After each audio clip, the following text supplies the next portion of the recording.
கர்த்தருடைய பரிசுத்த நாமத்திற்கு மகிமுண்டாகட்டும். ஆண்டவராகிய இயேசு கிறிஸ்துவின் நாமத்தினாலே அன்பு கர்த்தருடைய பிள்ளைகளாகிய தங்கள் அனைவருக்கும் சுவீட் ஊழியத்தின் சார்பாக வாழ்த்துக்களையும் ஸ்தோத்திரங்களையும் தெரிவித்துக் கொள்கின்றேன்.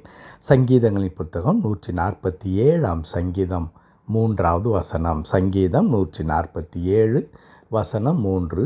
இருதயம் நொறுங்குண்டவர்களை குணமாக்குகிறார், அவர்களுடைய காயங்களை கட்டுகிறார்.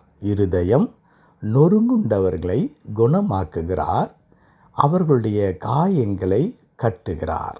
என் அன்பு கடவுளுடைய பிள்ளைகளே, இந்த காலை நேரத்தில் கடவுள் ஒரு அற்புதமான ஒரு வார்த்தையை நமக்கு கொடுத்திருக்கின்றார். என்ன வார்த்தை? நொறுங்குண்ட இருதயம், காயப்பட்ட உள்ளம். இது இரண்டுமே இன்றைக்கு எல்லாரிடத்திலும் இருக்கிறதை நாம் பார்க்கின்றோம். பல நேரங்களிலே மனிதர்கள் இயல்பாக நினைப்பது என்னவென்று சொன்னால், இதோ அங்கே பார், அந்த குடும்பம் இருக்கிறது அல்லது தனி நபர் இருக்கின்றார், அவருக்கு என்ன குறைச்சல், அவர் நல்ல வேலையில் இருக்கின்றார், சொந்த வீடு இருக்கிறது, வாகனங்கள் இருக்கிறது, பிள்ளைகள் வேலை பார்க்கிறார்கள், கை நிறைய சம்பாதிக்கிறார்கள், சொத்துக்கள் இருக்கிறது, அவர்கள் மிகுந்த மகிழ்ச்சியோடு கூட இருக்கிறார்கள்.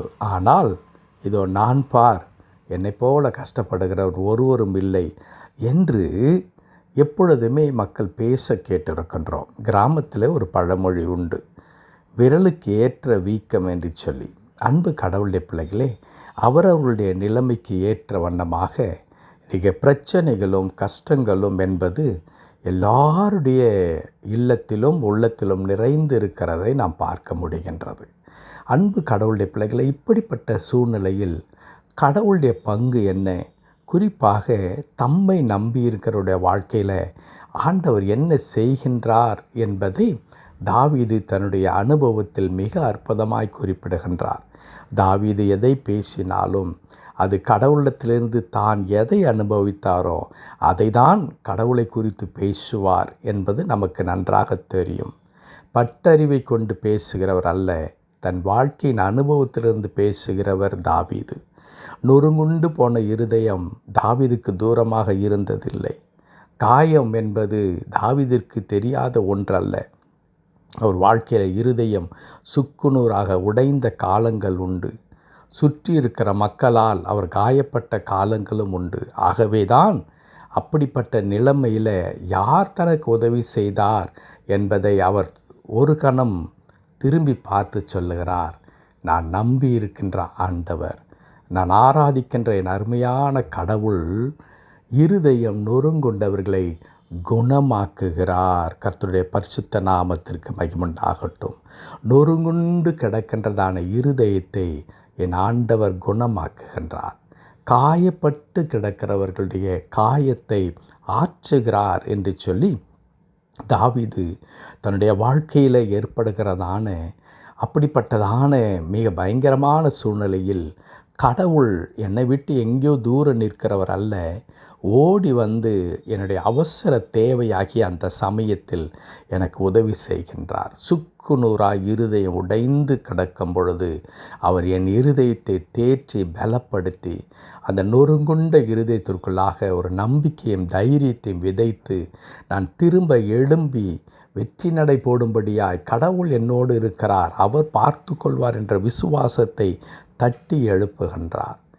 பலருடைய வசை சொற்களினாலே பொறாமை நிமித்தமாய் செயல்படுகின்ற, எங்களுக்கு விரோதமாய் செயல்படுகிற செயல்களினாலே காயப்பட்டு கிடக்கும் பொழுது நல்ல சமாரியனாக ஆண்டவர் வந்து என் காயத்தையெல்லாம் ஆற்றுகிறார் என்று சொல்லி தாவீது தன் வாழ்க்கையில் கண்டதை இன்றைக்கு நமக்கு சொல்லி தந்து கொண்டிருக்கிறார்.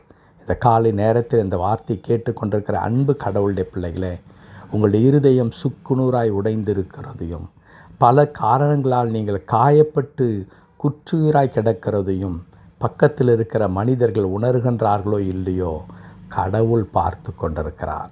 ஒரு மனிதர் இப்படி சொன்னார், ஒரு பெரிய நெல்சன் மண்டேலா என்று நினைக்கிறேன், அவருடைய பேச்சை தான் சமீபத்தில் கேட்கும் பொழுது அவர் இப்படி சொன்னார், உன் பிரச்சனைகளை பிறரிடத்தில் சொல்லாதே, காரணம் அவர்கள் அதை குறித்து கவலைப்பட மாட்டார்கள்.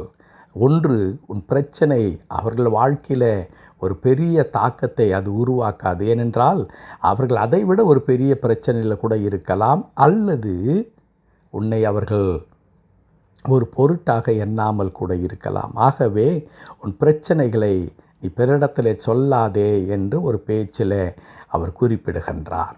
உண்மையும் கூட தானே. அன்பு கடவுளுடைய பிள்ளைகளை, மனிதரிடத்திலே நாம் பகிர்ந்து கொள்ளும் பொழுது பல நேரங்களிலே நமக்கு முழுமையான விடுதலை கிடைக்கிறதா என்றால் நிச்சயமாக அது கேள்விதான். ஆனால் கடவுள் அப்படி அல்ல.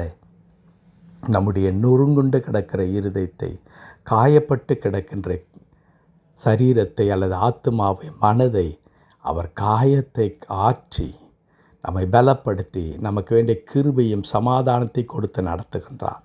ஆகவே என் அன்பு கடவுளுடைய பிள்ளைகளே, கர்த்தரை நோக்கி பார்ப்போம்.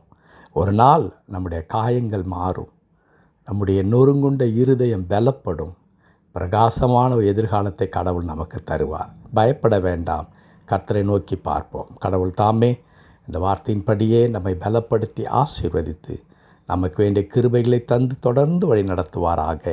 ஆமேன், ஆமேன்.